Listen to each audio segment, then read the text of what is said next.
What's up, everybody? Last podcast, we talked a little bit about the Chiefs and Bills game, Damar Hamlin going down. It happened during the podcast. It was pretty crazy. But Damar Hamlin actually just got out of the hospital today in Kansas City. He's headed back to Buffalo. Doctors say he seems to be doing good. He's heading in the right direction. Everybody's hoping the best for him. But I don't know about everyone else. I've seen all these people talk about and post saying, Damar Hamlin's charity got $7 million and the emergency service person got nothing in return. Now, I do come from a family background with a lot of firefighters, EMTs, and there's a couple policemen thrown in there. And I completely understand your point of view. It makes a lot of sense.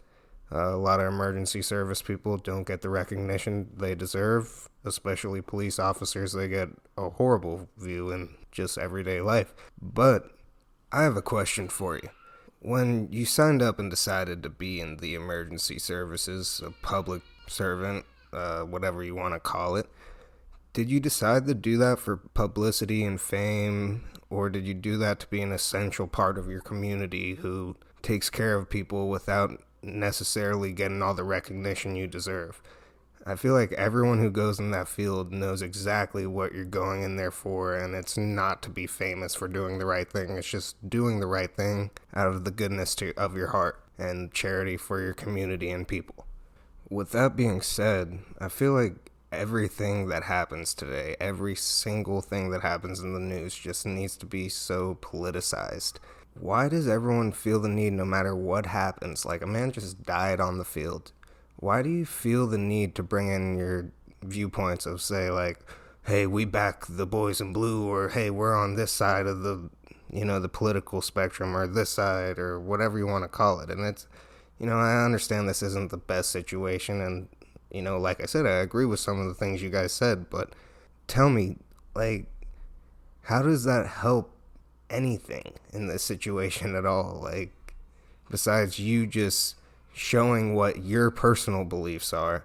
So then, it's like, hey, this is what I believe in, so I'm on this side of the spectrum, or this is what I believe in, so I'm on that side of the spectrum. It's similar with COVID. Like, people were saying, hey, if you got the vaccine, you're on the left. If you didn't, you're on the right. Like, why do people feel the need to make everything so fucking political, dude? Just shut the fuck up. Like, seriously, how about we just get the cold hard science and people get to decide what they want to do from there? Stop listening to what your political party tells you what to believe and think, and have a fucking brain of your own. But this brings me into the idea of what I really want to talk today is, it's a book I read a while back. It's called The Subtle Art of Not Giving a Fuck. It's pretty interesting, a lot of people just seem to care about every little thing that happens, even if it affects you in no way at all. Like, everyone just wants to show what they believe in to prove to someone else, like, hey, I'm not a bad person. But, this book basically describes, it says, you only have a certain amount of fucks to give in your life, so you gotta pick them wisely. You can't just be out there caring about everything, or you're gonna be miserable. I think this is important, especially with the New Year just happening. Everyone's got their New Year's resolutions that I'm sure nobody actually finishes through the New Year. Now, don't get me wrong, I'm a big fan of hard work and dedication. You kind of got to decide, is this worth stressing over? Is this worth making issues over? Do I have to give myself anxiety over this bullshit just for some stupid little goal I set for myself that really means nothing? Sometimes it is. Sometimes it is definitely worth that. Other times it's important to recognize when it's not. People are really hard on themselves with their, trying to make changes and all that, trying to become a better person. And that's a good thing to do.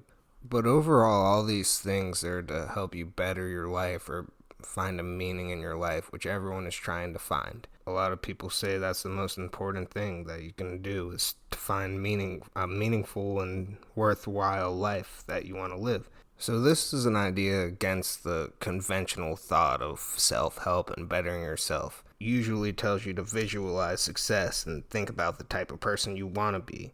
But in reality, that only reinforces the idea that you are not that thing.